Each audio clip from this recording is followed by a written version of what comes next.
L'automobile a 100 ans. À sa naissance, au début du siècle, elle fit le bonheur d'une petite poignée de mécaniciens rêveurs et d'utopistes débordants d'imagination.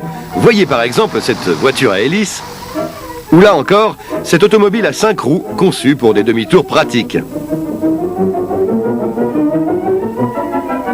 Gagnant vite en puissance et en chevaux, l'automobile se révèle moins à l'aise sur les circuits hippiques que dans les grandes croisières intercontinentales qui forgeront sa légende. En 1926, une expédition comptant 26 véhicules de tout type allait partir du Caire, destination Karachi, en Inde, via la Palestine, le Liban, la Mésopotamie, la Perse et le Bélouchistan. Thus, 15 years ago, for the first time in history, a French Renault team linked the tip of South America. Plus près de chez nous, sur des circuits improvisés, d'autres mordus de la route font la une des journaux, faisant partager au public des ivresses et sensations de plus en plus fortes, au risque de quelques cabrioles. Et Dieu sait si les virages de ce circuit prient.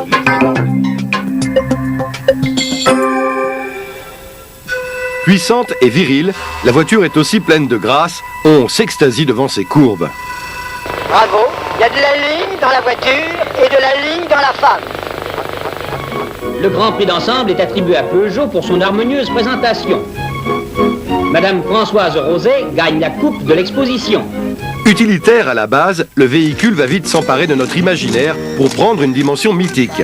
De défiler en concours d'élégance sans oublier la pub, nombreuses sont les stars qui ont posé pour elle.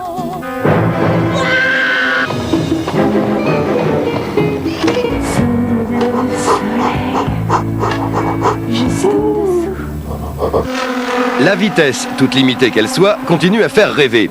Les héroïnes de Grand Prix de Formule 1 portent sur leur carrosserie d'énormes budgets publicitaires. Les exploits de leurs pilotes sont suivis en direct par des millions de téléspectateurs.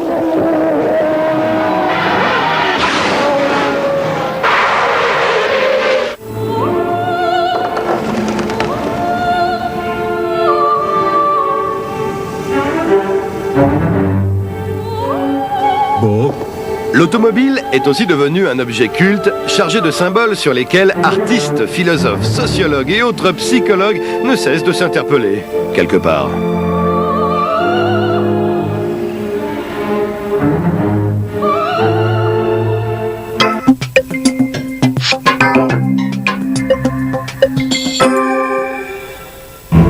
Mais l'automobile n'est pas seulement un univers de rêve. Devenus accessibles à tous, les véhicules se sont multipliés et avec eux la pollution, le bruit. Rapidement, l'automobile a maillé le territoire de réseaux de plus en plus denses. Déplacements professionnels, chassés croisés des vacances ou rush du vendredi soir, elle est de toutes les transhumances humaines. Inventée pour aller d'un endroit à un autre, la voiture est elle-même devenue un prolongement de la maison ou du bureau. Un véritable lieu de vie. Merci. La première fois que je monte dans un espace, c'est confortable. Ouais, et ça tient bien la route, hein. Mais oui, le chien, on est bientôt arrivé. Ça sent la campagne, hein. Finalement, on n'a eu personne. En plus, j'ai pas eu l'impression une seconde d'être dans une voiture. Avant, on achetait une voiture comme on se mariait. Aujourd'hui, on en change souvent, on flirte avec plusieurs. Non Hector, pas la Rolls. Aujourd'hui, je sors en solo avec ma Clio. Il y a 24 millions de voitures en France, 77% des foyers en possèdent au moins une, un ménage sur 4 en a 2. La part du budget familial consacrée à l'automobile dépasse les 12% et représente la 3e dépense des ménages après le logement et l'alimentation. Objet dont l'usage s'est généralisé du simple citoyen à l'homme d'État, partout l'automobile fait crépiter les flashs. Des millions de spectateurs assistent chaque année aux grands-messes commerciales à la gloire du dieu véhicule où chacun peut, l'espace d'un instant, entrer dans le futur ou toucher du doigt l'objet de ses désirs.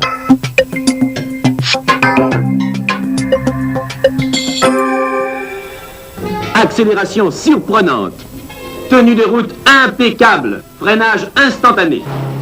Alors Polo, je vais voir passer une bagnole à 140 à l'heure. Et tu avec une tenue de route comme la mienne, traction avant, 2 freins à disque, oh, c'est du gâteau. Avec la mienne, jamais de panne, pas de problème. Dis-moi en quoi tu roules, je te dirai qui tu es. Avant, la voiture affichait sa vitesse au compteur et extériorisait le statut social du conducteur. Ah, ça c'est cher, mon fils.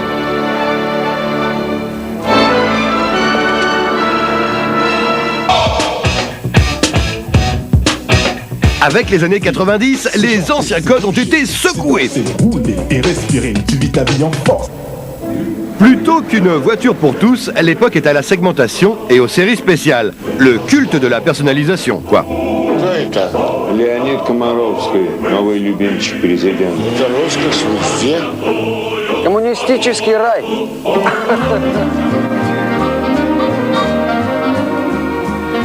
De la civilisation de l'automobile, on est passé à celle de l'automobiliste, de son bien-être intérieur, de ses sentiments.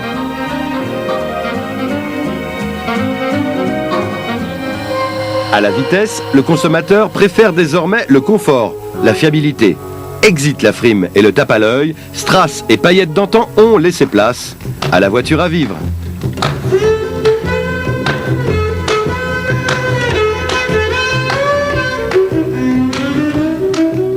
Tous ces changements culturels obligent les constructeurs à redoubler d'imagination et de créativité.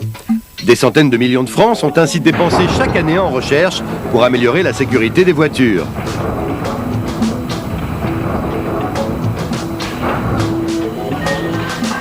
Et puis, au lendemain des crises pétrolières, l'économie de carburant est devenue un enjeu primordial, tout comme la lutte contre les pollutions. Né d'une véritable philosophie du design, modulable, à la fois urbaine et routière. Des efforts sont enfin portés sur un design moderne, témoin du siècle à venir.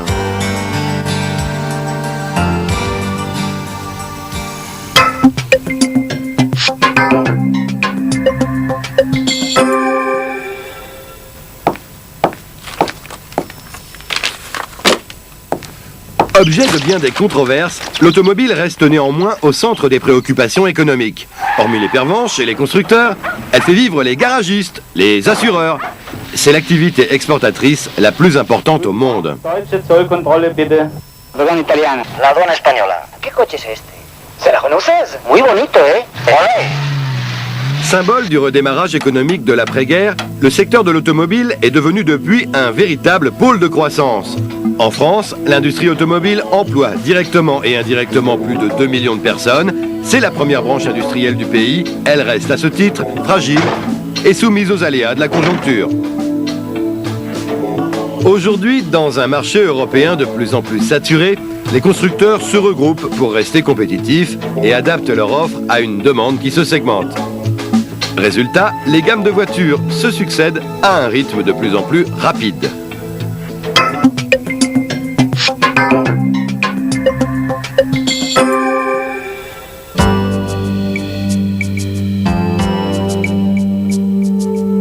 Demain, la voiture sera truffée d'informatique et communiquera avec le monde extérieur par satellite. Les technologies les plus pointues trouveront leur place à côté du volant, perpétuant ainsi une longue tradition de magie et de rêve.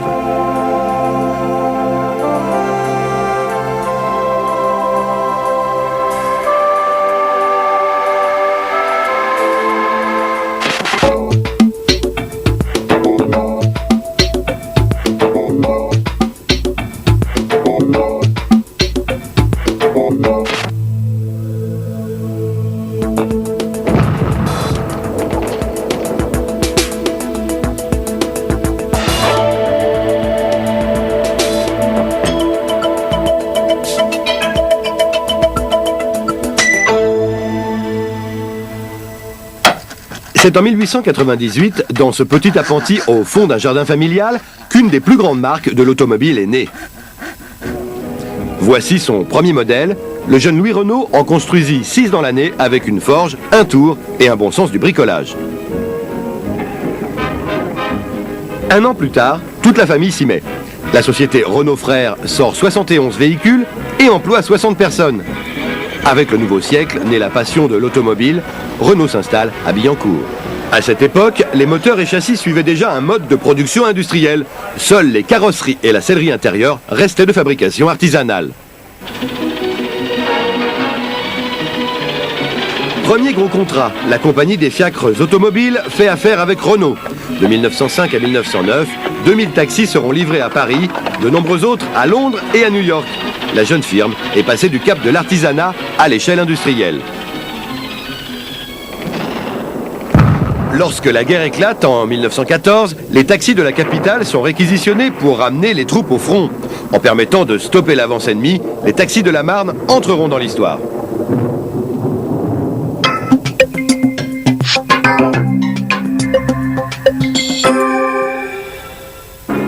Aux États-Unis, Ford révolutionne l'industrie automobile en appliquant les principes tayloriens de l'organisation du travail.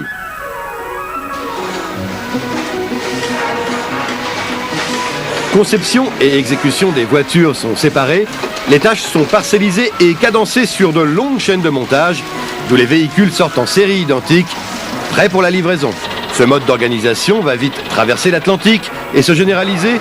La réalité rejoint alors la fiction imaginée par Charlie Chaplin dans les temps modernes. Monsieur Léon Blum vient présenter au chef de l'État les membres de son cabinet. Et les revendications épiques. 1936, aux dures conditions de travail, répond le Front populaire et les premiers congés payés. Les jeunes femmes formant un groupe harmonieux disent la joie de vivre dans la nature libre.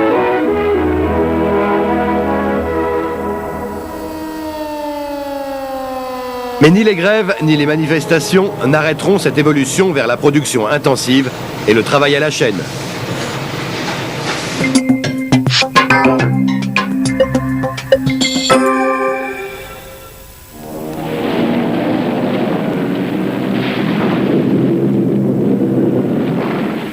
« 1945, la France est libérée, tout reste à reconstruire.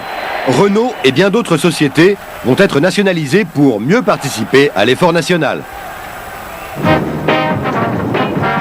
Après de longues années de privation, les Français redécouvrent la joie de vivre et de consommer. On veut tout de suite. Et pour cela, il faut produire en masse. L'automobile n'échappe pas à la règle. Renault va multiplier ses usines et hop, l'industrie automobile est relancée.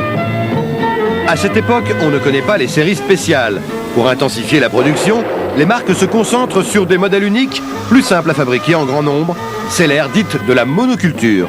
Alors que l'allemand Volkswagen produit la coccinelle en grande quantité, Renault sort la 4 chevaux qui fera le bonheur des ménagères. Voulez-vous venir avec moi? Je vais vous présenter une petite merveille. La 4 chevaux Renault. Au volant d'une 4 chevaux, on est tout de suite à son aise. Il n'y a pas au monde de voiture plus féminine, plus facile. Et pas seulement des ménagères. Ne touche pas cette voiture. C'est pas un jouet pour les enfants. N'oublie pas de desserrer ton frein.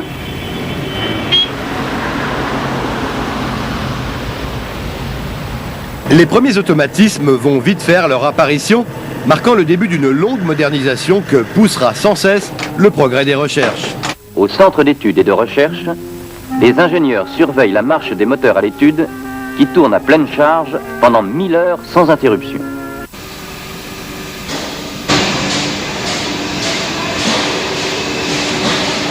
Malgré des conditions de travail souvent éprouvantes, l'augmentation constante du niveau de vie maintient un relatif consensus social. C'est le temps des 30 Glorieuses, le pays se développe, les Français consomment, Renault multiplie ses modèles.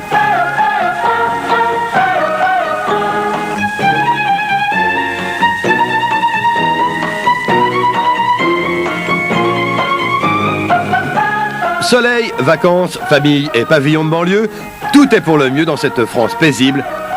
Trop paisible peut-être.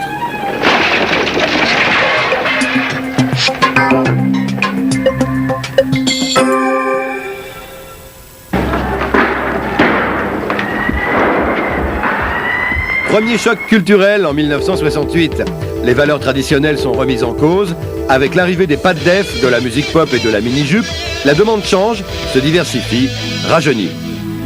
En voiture comme ailleurs, il y a les vieux ringards et les gens dans le coup. Et pour être dans le coup, mieux vaut rouler avec le dernier modèle de la gamme.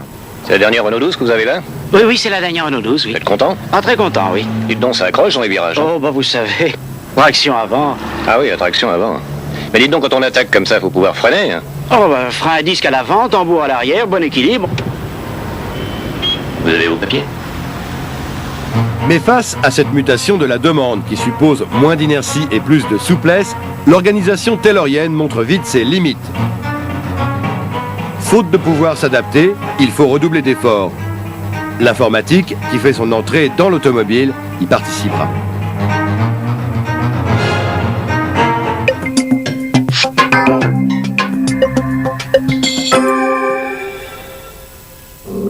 Deuxième secousse, bien plus violente, les deux chocs pétroliers de 73 et 76 vont marquer le début de la crise. La consommation d'essence est pointée du doigt, c'est la pénurie, le début des économies d'énergie.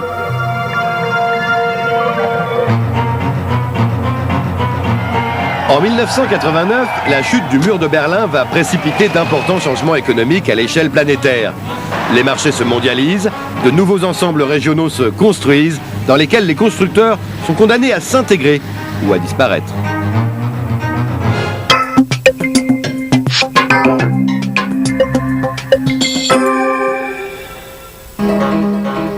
Face à la concurrence mondiale, et notamment asiatique, Renault a dû s'engager dans de profonds changements. De nouvelles méthodes de production ont été mises en œuvre, utilisant largement la robotique et diminuant d'autant la part du travail humain.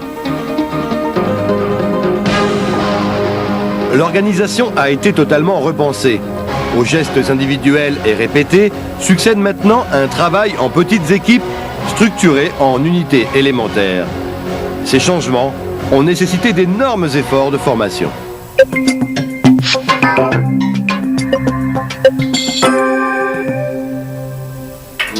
La CFAO a bouleversé les méthodes de conception et de fabrication. Avec ce nouvel outil, il est désormais possible de visualiser un prototype et de concevoir un nouveau modèle dans des délais de plus en plus courts.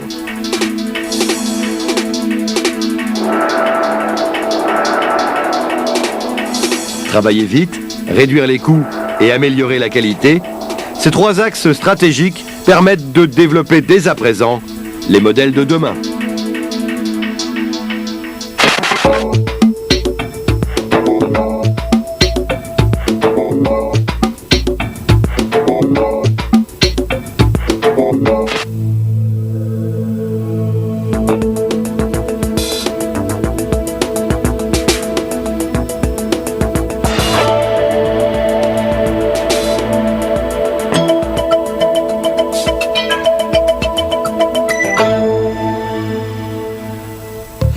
« 3 mois, c'est le temps qui s'est écoulé, après étude préalable, entre la décision de mener à bien le projet X06 et le lancement commercial de Twingo.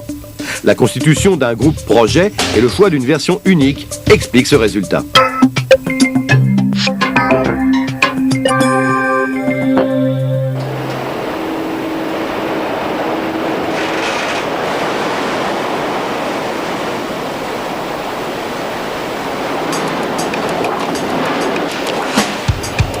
Les presses des ateliers d'emboutissage ont longtemps symbolisé les pires conditions de travail de l'industrie automobile.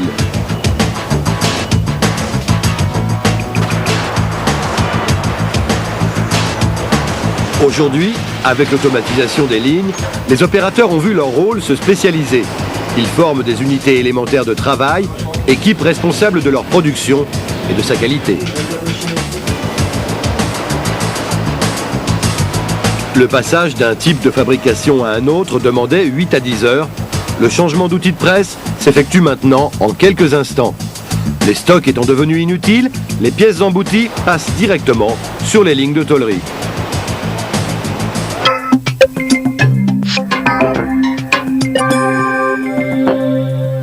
À l'origine, toutes les opérations de soudage étaient effectuées à la main, puis de manière automatique avec des machines adaptées à un seul modèle, que l'on devait détruire à l'arrêt de sa fabrication. Aujourd'hui, des robots manipulent, soudent et assemblent les caisses des véhicules. Automatisée à 86%, la tôlerie Twingo vise un niveau de fiabilité de 99,5% par robot, tout en réduisant les délais entre le lancement de la première pièce et la sortie de la caisse. C'est la première des tôleries de Renault qui fonctionne en flux tendu. Cette robotisation de la tôlerie s'accompagne d'une informatisation très poussée du contrôle de la qualité. Toute dérive constatée est immédiatement répercutée dans les ateliers et modifiée dans l'instant.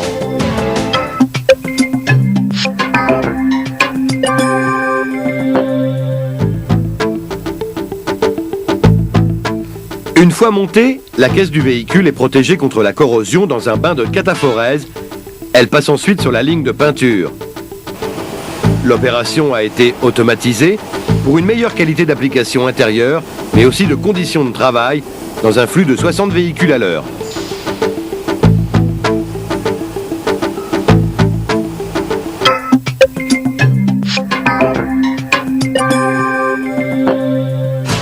Le montage assisté du bloc de ventilation, autrefois posé manuellement, est effectué une fois les portes démontées. Cette opération est un parti pris surprenant à première vue, mais permet de meilleures conditions de travail, réduit le nombre des retouches et augmente le niveau de la qualité des véhicules finis. Twingo bénéficie d'autres nouveautés technologiques. La miroiterie et le pédalier sont maintenant posés automatiquement. Moteur, boîte de vitesse, train avant et arrière, tube d'échappement, réservoir et tuyauterie figurent désormais sur une platine complète située à hauteur d'homme. Ce tronçon mécanique automatisé permet alors le montage et la fixation simultanée de toutes ces pièces mécaniques.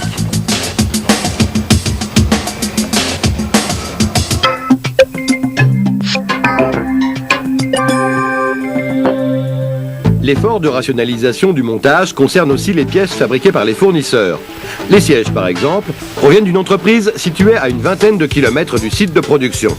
En relation directe avec l'usine, le fournisseur est informé en temps réel du type et des quantités de véhicules en cours de montage. Il a alors 144 minutes pour fabriquer les sièges, les conditionner et les livrer en bord de chaîne.